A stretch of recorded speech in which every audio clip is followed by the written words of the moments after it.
जय हिंद। कल की क्लास में हमने पदार्थ के बारे में जाना था बच्चों। पदार्थ क्या होता है तो हमने बताया था कि ऐसी कोई भी चीज जिसमें कुछ न कुछ द्रव्यमान हो और स्थान घेरे पदार्थ कहलाती है। पदार्थ का क्लासिफिकेशन भी हमने पढ़ा है दो भागों में, भौतिक आधार पर और रासायनिक आधार पर। भौतिक आधार पर पदार्थ को 5 अवस्थाओं में बांटा गया है और रासायनिक आधार पर पदार्थ को 3 भागों में बांटा गया है। अगर हम बात भौतिक आधार पर करें तो कौन कौन सा? ठोस, द्रव, गैस, प्लाज्मा और बोस आइंस्टाइन कंडेंसेट। अगर हम बात करें रासायनिक आधार पर तो तत्व, यौगिक और मिश्रण। इनके और भी सब क्लासिफिकेशन है। अगर आप उनके बारे में जानना चाहते हैं तो आप उसके लिए किसमें जा सकते हैं? हमारे प्रीवियस वीडियो में जाएं और उनको सीखें। ठीक है, प्लेलिस्ट बेटा डिस्क्रिप्शन में डली हुई है। आगे बढ़ते हैं आज की क्लास में। हम इसको, आप चाहें तो इसको चैप्टर नंबर 2 बोल सकते हैं और यहाँ पे हम जो है परमाणु के बारे में जानेंगे। ठीक है, परमाणु के बारे में जानेंगे। कुछ वैज्ञानिकों ने कहा कि जो परमाणु है, तो बच्चों बाद में जानकारी ये मिली कि कोई भी पदार्थ छोटे छोटे कणों से मिलकर बना हुआ है। ठीक है, और उस छोटे कण को क्या बोलते हैं? परमाणु कहते हैं। भारत देश में, हमारे देश में अगर इसकी बात करी जाए तो सबसे पहले भारत देश में इसकी जानकारी किसने दी? तो इसकी जानकारी सबसे पहले भारत में कणाद साहब ने दी।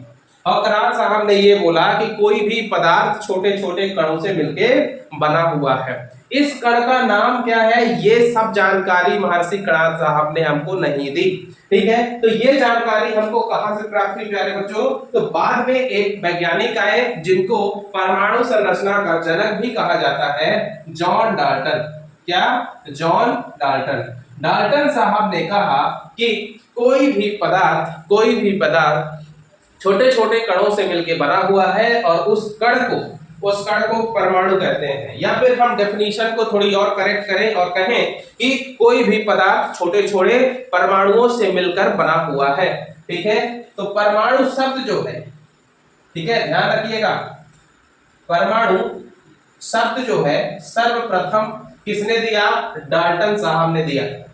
परमाणु शब्द डाल्टन साहब ने दिया। ठीक है, परमाणु संरचना का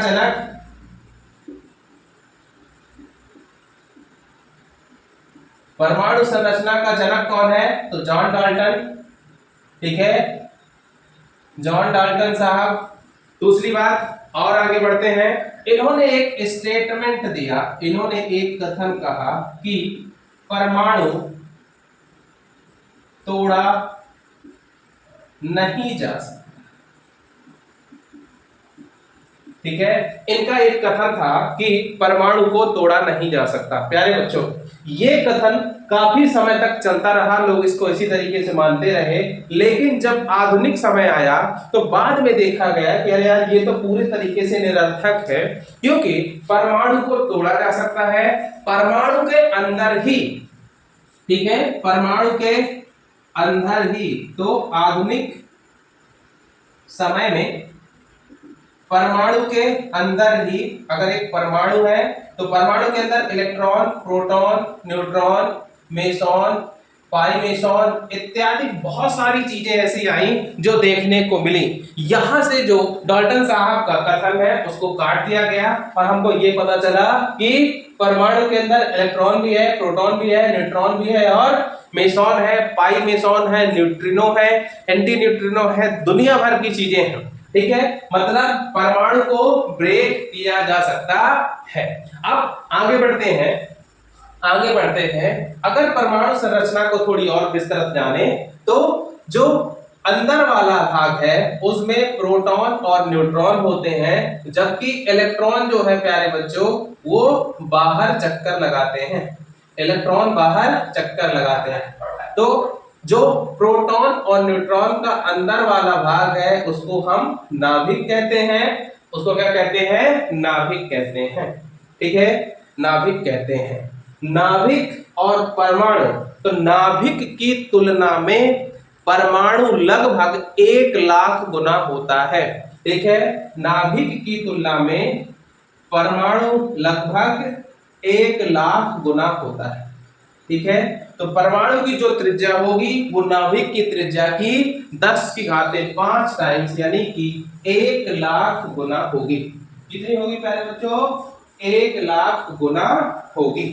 ठीक है, तो परमाणु की जो त्रिज्या है, परमाणु की जो त्रिज्या है और नाभिक की जो त्रिज्या है, तो इनको डिफाइन करने के लिए जनरली अलग अलग यूनिट यूज की जाती है।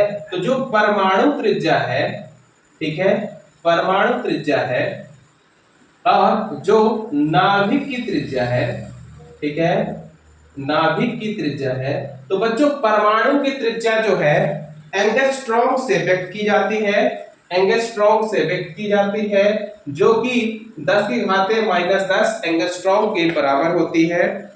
एंगस्ट्रॉम के 10⁻⁻10 मीटर होता है, जो कि 1 एंगस्ट्रॉम के बराबर होता है। लेकिन जब हम नाभिक की त्रिज्या की बात करेंगे तो ये 10⁻⁻15 मीटर के बराबर होता है।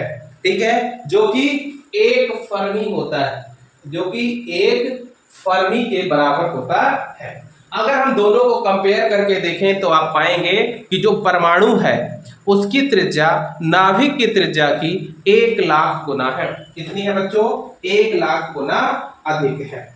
अब बात आती है परमाणु मॉडल की। ठीक है, तो ये परमाणु संरचना हो गया, इसके बारे में कुछ जानकारी हमको मिल गई है।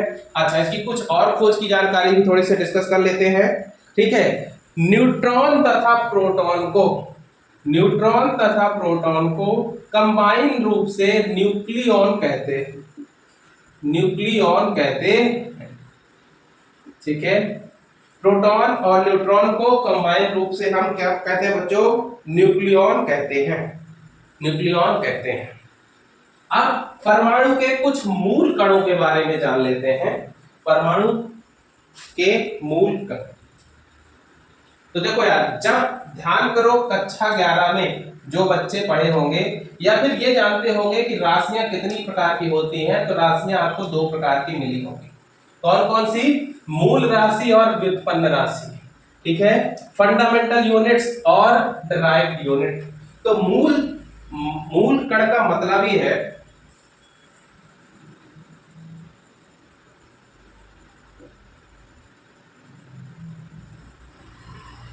मूल कण का मतलब ही है, मूल जो शब्द है मतलब ये है कि इनके निर्माण में किसी अन्य कण की आवश्यकता नहीं होती। ठीक है, मूल शब्द का मतलब है प्योर। मूल शब्द का मतलब क्या है? प्योर।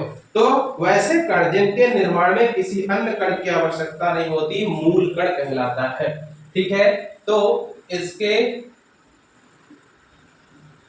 निर्माण में किसी अन्य कण की आवश्यकता नहीं होती, मूल कण कहलाते हैं। उदाहरण, फॉर एग्जाम्पल अगर हम बात करें कि एक है इलेक्ट्रॉन, ठीक है, और दूसरा है नाभिक।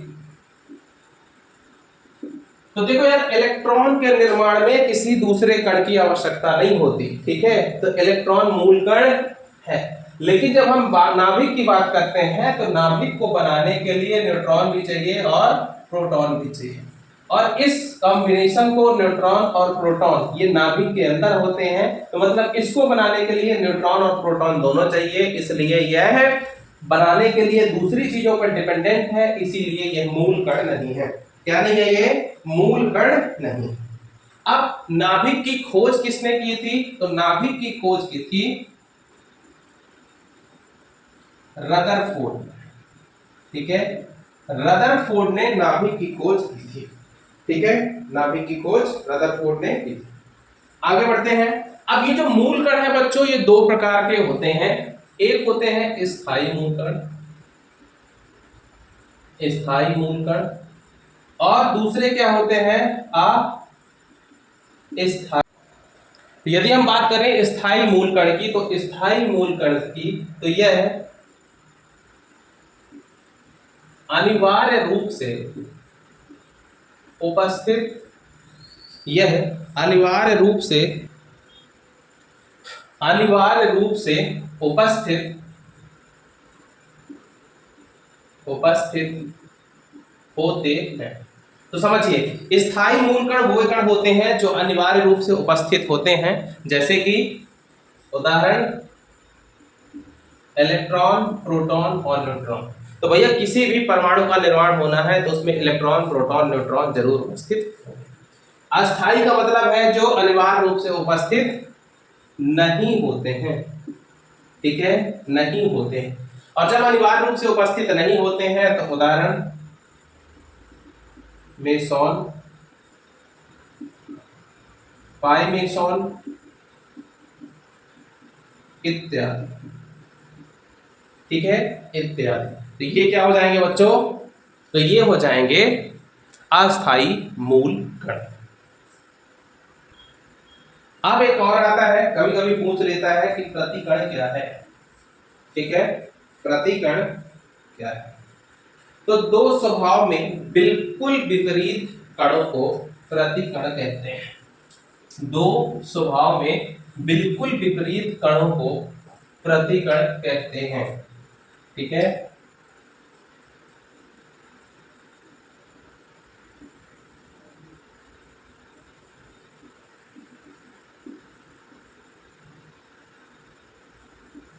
तो जो कोई भी दो कण जो स्वभाव में विपरीत हो उनको प्रतिकण कहेंगे। उदाहरण इलेक्ट्रॉन एवं पॉजिट्रॉन। तो बच्चों ये आपस में एक दूसरे के विपरीत प्रॉपर्टीज रखते हैं, जिसके कारण ये क्या कहलाते हैं? प्रतिकण कहलाते हैं। अब हम समय बर्बाद न करते हुए परमाणु मॉडल के बारे में पढ़ते हैं, ठीक है। तो परमाणु मॉडल किसने किसने दिया, किस किस तरीके से, किसका कितना कारगर रहा, सभी के बारे में विस्तृत जानकारी इकट्ठा करते हैं, ठीक है। परमाणु मॉडल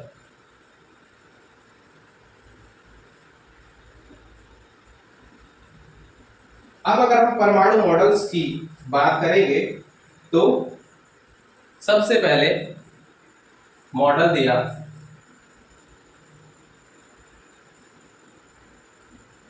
जे थॉमसन साहब ने, उसके बाद रदरफोर्ड ने,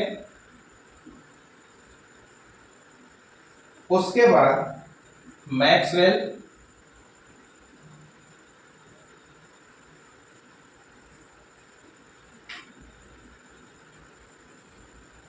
और मैक्सवेल के बाद बोरबरी, ठीक है। मैक्सवेल के बाद बोरबरी ने मॉडल दिया। तो प्यारे बच्चों, अगर हम परमाणु मॉडल की बात करें तो हमको 4 प्रकार के परमाणु मॉडल पढ़ने पड़ेंगे। एक थॉमसन साहब का परमाणु मॉडल, दूसरा रदरफोर्ड साहब का, तीसरा मैक्सवेल साहब का, और चौथा जो कि आज तक सबसे कारगर है, जिसे हम बोरबरी का सिद्धांत कहते हैं। जब पहला आया, ठीक है, जब जे थॉमसन ने पहली बार जो है परमाणु मॉडल दिया, तो उन्होंने इस मॉडल की संज्ञा जो है, इस मॉडल की संज्ञा या इस मॉडल को समझाने के लिए एक तरबूज का एग्जांपल दिया कि जिस तरीके से यदि एक तरबूज को बीच से काट दिया जाए तो बीच से काटने के बाद हमको 2 चीजें दिखेंगी, एक पार्ट लाल होगा और दूसरा ब्लैक दाने होंगे। तो जो ब्लैक दाने थे उन दानों को इन्होंने क्या कहा? इलेक्ट्रॉन। और जो कि दूसरा पार्ट है जो कि रेड है, उसे इन्होंने प्रोटॉन कहा। अब चलिए 1 बाय 1 पढ़ लेते हैं। इन सभी मॉडल्स की कुछ कुछ तस्वीरें आप लोगों को कंप्यूटर स्क्रीन में दिखेंगी, आप लोग उनको भी देखते चलिएगा। J Thomson model. तो थॉमसन साहब ने सर्वप्रथम परमाणु का मॉडल दिया था। उन्होंने रिलेट किया था एक तरबूज से। तरबूज में जो दाने थे बच्चों, तरबूज में जो दाने थे, उन दानों को इन्होंने क्या बोला कि ये इलेक्ट्रॉन है, ये क्या है? इलेक्ट्रॉन है। जबकि इसका जो रेड वाला पार्ट था उसको इन्होंने प्रोटॉन कहा था, उसको इन्होंने प्रोटॉन कहा। तो जे थॉमसन साहब के मॉडल को तरबूज का सिद्धांत भी कहते हैं, तरबूज का सिद्धांत भी कहते हैं। साथ ही साथ इसको हम वाटर मेलन थ्योरी भी कहते हैं, ठीक है, वाटर मेलन थ्योरी भी कहते हैं, वाटरमेलन थ्योरी। इन्होंने बस इतना ही बताया कि जैसे एक तरबूज है, तरबूज का ही जो रेड वाला पार्ट होगा, अंदर जो रेड वाला पार्ट होगा, इस रेड वाले पार्ट को इन्होंने क्या कहा, यह प्रोटॉन्स है, और ये जो दाने दिख रहे हैं ये इलेक्ट्रॉन्स है, ये इलेक्ट्रॉन्स है। हालांकि बाद में जब इसकी विस्तृत खोज हुई तो उस खोज में जो प्रोटॉन की स्थिति इन्होंने बताई थी वो वास्तविक स्थिति से भिन्न थी, वास्तविक स्थिति से भिन्न थी। अब इसी प्रक्रिया को इसके बाद एक मॉडल आता है जिसको बोलते हैं रदरफोर्ड का मॉडल। तो प्यारे बच्चों, रदरफोर्ड मॉडल को अल्फा प्रकीर्णन मॉडल भी कहा जाता है। बेसिकली हुआ क्या था कि थॉमसन साहब के बाद जब रदरफोर्ड साहब आए तो इन्होंने एक ऐसा मॉडल की दिया जिसको अल्फा प्रकीर्णन मॉडल माना जाता है। सबसे पहले इन्होंने क्या किया कि एक गोल्ड फॉइल ली, इन्होंने क्या किया, एक गोल्ड फॉइल ली। गोल्ड फॉइल मतलब क्या है, एक सोने की पतली चादर ली, एक सोने की पतली चादर ली। चादर लेने के बाद बच्चों इन्होंने क्या किया कि कुछ अल्फा किरणें इस चादर से गुजारी, ठीक है, अल्फा किरणें इस चादर से गुजारी, ठीक है। तो सबसे पहले इस मॉडल को अल्फा प्रकीर्णन मॉडल कहते हैं, मॉडल भी कहते हैं। ये क्या है, ये है गोल्ड फॉइल। ये क्या है बच्चों, गोल्ड फॉइल, यानी कि सोने की पन्नी भी कह सकते हैं आप, जैसे आप सिल्वर फॉइल तो यूज करते ही हैं खाना पैक करने के लिए, उसी तरीके से ये गोल्ड फॉइल थी। इन्होंने रेडियम से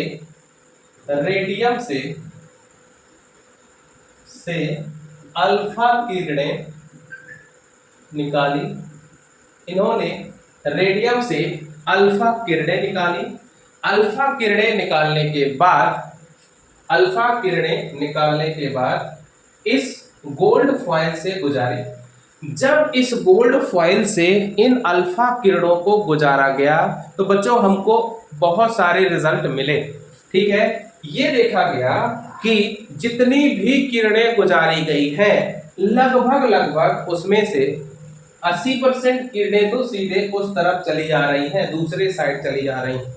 इसका मतलब क्या है कि इस फॉइल का अधिकांश भाग क्या है, खाली है, अधिकांश भाग खाली। इसको मस्त तरीके से समझने के लिए मैंने हमेशा से खिड़की का एग्जांपल दिया है। अब देखिए खिड़की में बहुत सारा भाग खाली होता है और बहुत सारे भाग में बीच बीच में छड़ भी होते हैं। अब यदि हम उसमें चाक के टुकड़ों को फेंकना स्टार्ट करें तो बहुत सारे चाक के टुकड़े उधर चल जाएंगे। दूसरा रिजल्ट आपको क्या मिलेगा, कुछ चौक जो एकदम सीधे टकराएगी, टकराने के बाद वो वापस आ जाएगी। दूसरी चीज, तीसरा रिजल्ट हमको क्या मिलेगा, कुछ चौक के टुकड़े कॉर्नर में टकराएंगे और टकराने के बाद डिफ्लेक्ट हो जाएंगे। तो उसी प्रकार से इसमें भी जब गोल्ड फॉइल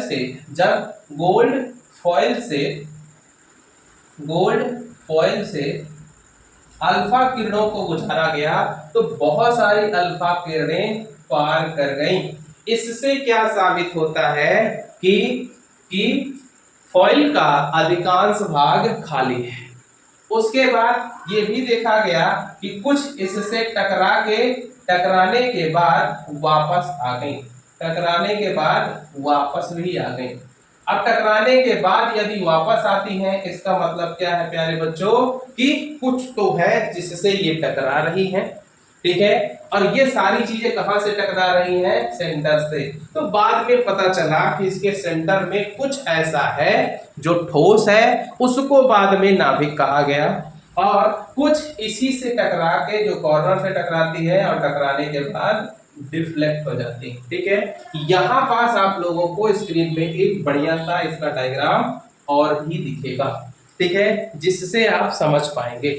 आप अगर कायदे से देखेंगे तो इस गोल्ड फॉइल से जब अल्फा किरणें गईं तो अल्फा किरणों के जाने से हमको बहुत सारे रिजल्ट मिले। पहला रिजल्ट कि किसी भी तत्व का अधिकांश भाग खाली होता है, पहली चीज। दूसरी चीज, उसके बीच में कुछ तो ऐसा उपस्थित है जिससे अल्फा किरणें टकरा के वापस आ रही हैं, और तीसरा रिजल्ट क्या है, जो इससे टकराई वो डिफ्लेक्ट हो गए, डिफ्लेक्ट हो गए। ठीक है, तो इससे हमको रिजल्ट क्या क्या मिले, वही क्वेश्चन में आप लोगों से पूछा जाता है। सबसे पहली बात, रदरफोर्ड मॉडल को और किस नाम से जानते हैं, तो अल्फा प्रकीर्णन मॉडल से जानते हैं। दूसरी बात, ये अल्फा किरणें कहां से निकाली गई थी, तो भैया कहां से निकाली गई थी, रेडियम से। तीसरा क्वेश्चन, कौन सी फॉइल यूज की गई थी, तो गोल्ड फॉइल यूज की गई थी। कौन सी फॉइल यूज की गई थी, गोल्ड की फॉइल यूज की गई थी। अब आप देखेंगे इन्होंने ये खोज लिया कि ना कि बीच में कुछ तो ठोस है, इसी को इन्होंने नाभिक कहा। अभी कुछ देर पहले ही हमने बताया था, अभी कुछ देर पहले ही हमने बताया था कि बीच में एक क्या होता है प्यारे बच्चों, ठोस भाग होता है जिसे नाभिक कहते हैं। और नाभिक की खोज किसने की थी, तो नाभिक की खोज की थी रदरफोर्ड ने। नाभिक की खोज किसने की थी, रदरफोर्ड ने की थी। ठीक है,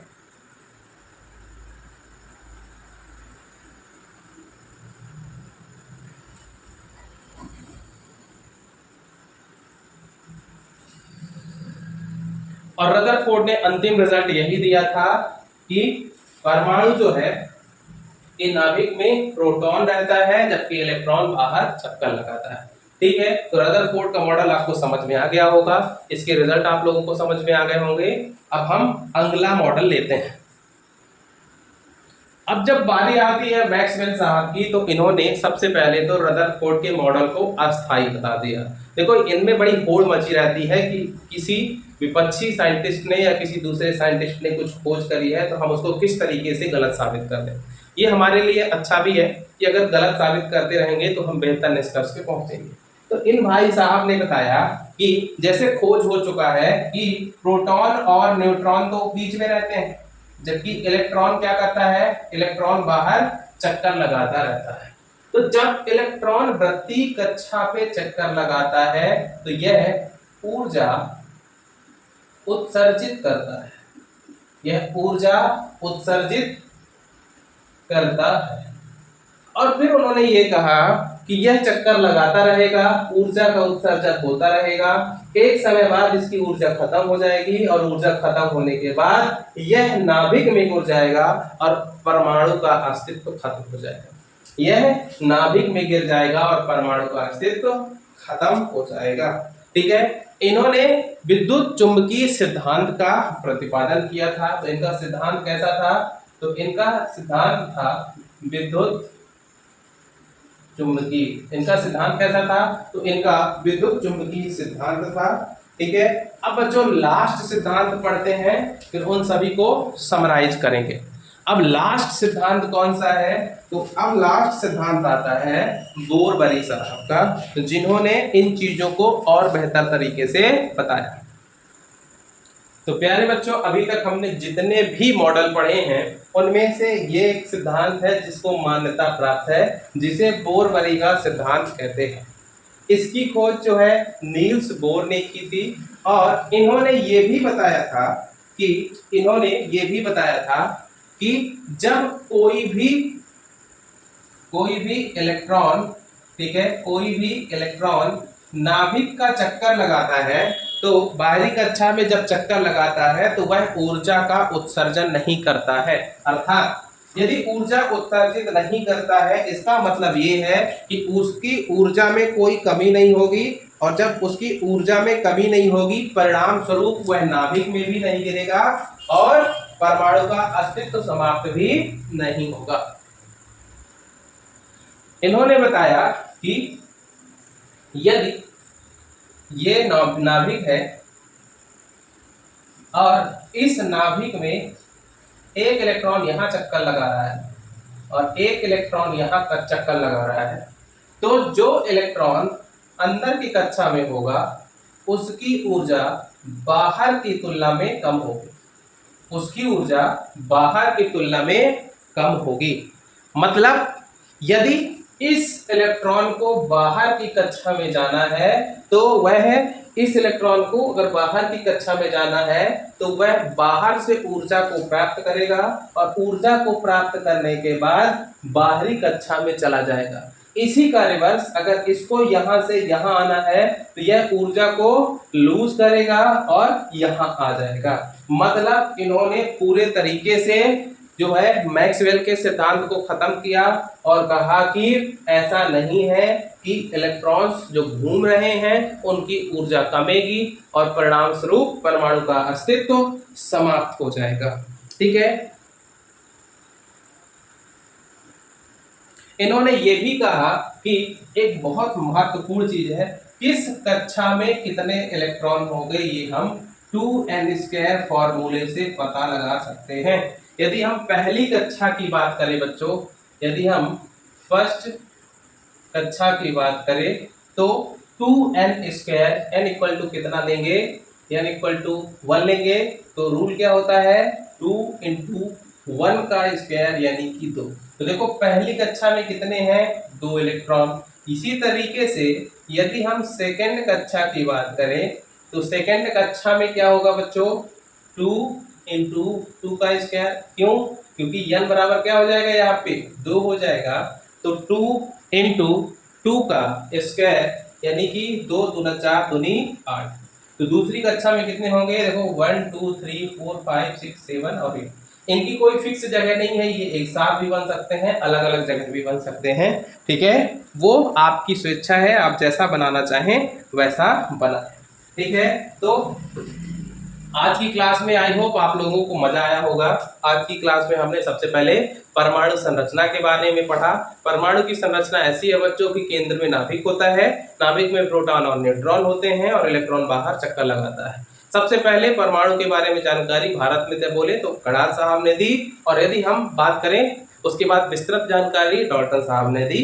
डाल्टन साहब को परमाणु संरचना का जनक कहा जाता है। ठीक है, डाल्टन साहब को परमाणु संरचना का जनक कहा जाता है। उन्होंने ये भी कहा, सबसे पहले तो परमाणु शब्द दिया और शब्द देने के बाद उन्होंने कहा कि परमाणु को तोड़ा नहीं जा सकता। फिर आता है आधुनिक युग। आधुनिक युग में परमाणु को तोड़ा गया, इलेक्ट्रॉन, प्रोटॉन, न्यूट्रॉन, न्यूट्रिनो, पाई मेसॉन इत्यादि में तोड़ा जाता है। जब हम आगे बढ़ते हैं तो फिर देखते हैं कि कुछ कुछ मॉडल बनना स्टार्ट हुए, जिनमें से 4 मॉडल हम लोग पढ़ते हैं। थॉमसन साहब का मॉडल सबसे पहला आया। उस मॉडल में हमने क्या चीज पढ़ा कि उसको वाटरमेलन थ्योरी बोलते हैं, क्योंकि उन्होंने इस सारी व्यवस्था को समझाने के लिए एक तरबूज का उपयोग किया था। उसके बाद दूसरा मॉडल आता है रदरफोर्ड का। भाई साहब ने क्या किया था, ठीक है मैं अपने का सॉरी बोलता हूँ, भाई साहब ने नहीं, वैज्ञानिक ने क्या किया था, रदरफोर्ड साहब ने क्या किया था कि उन्होंने एक गोल्ड फॉइल लिया, सोने की पतली परत ली, उस पतली परत से अल्फा किरणें गुजारी तो उनको 3-4 प्रकार के रिजल्ट मिले। वो रिजल्ट हमने पढ़ा। उसके बाद मैक्सवेल का सिद्धांत आया। मैक्सवेल के सिद्धांत के बाद बोरबरी साहब का सिद्धांत आया। यह एक ऐसा सिद्धांत है जिसे आज भी मान्यता प्राप्त है। ठीक है प्यारे बच्चों, यह जो हम प्रयास कर रहे हैं, आप लोग अपना सहयोग बनाए रखिए, लाइक करिए, सब्सक्राइब करिए, शेयर करिए।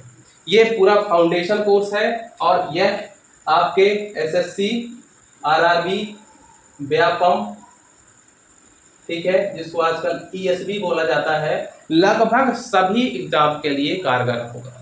तो मिलते हैं कल की क्लास में। धन्यवाद, गुड नाइट।